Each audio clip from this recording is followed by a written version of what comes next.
All right. Successful Indie Author 5-Minute Focus, episode 882, Messaging in Your Stories.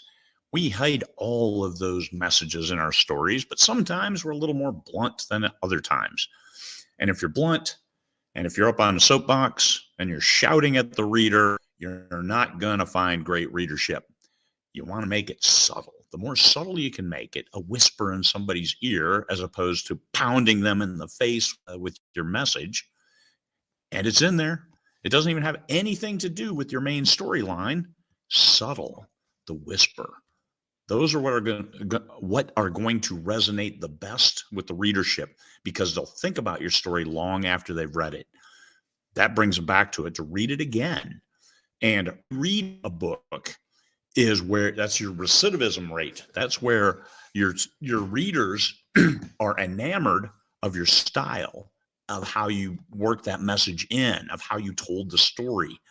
When you get that kind of fanatic who is fanatical about your work, that's what you want, because then they'll come back to your next one and look even deeper and read with intent to understand, which is different than just reading to be entertained.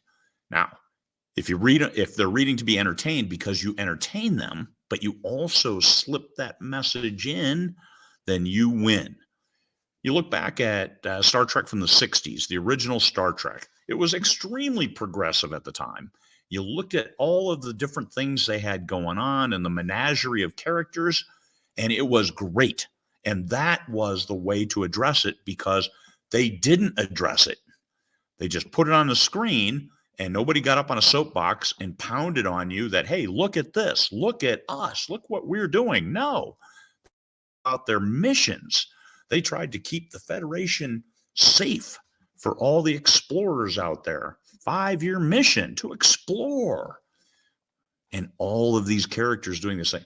What a great way to get that message, to deliver the message and change humanity as a result. It doesn't get any better than that. And that's, I'm of the age where I watched those when they first came out. So yes, I will always try to put that in. The message is there, and it might be staring you in the face, but we're not going to talk about it. You're just going to see it. You're going to take it as the norm. And then that's your new norm, because, hey, it's the norm, even though it might not be. That's a great way to deliver your message. Whisper in the ear, as opposed to punching somebody in the with it, because you punch somebody in the face, they're going to get defensive, and they're not going to embrace what you're trying to teach them, what you're trying to impart. A better world, a better place. I'd like to think that's what we're all ready to and hoping to achieve.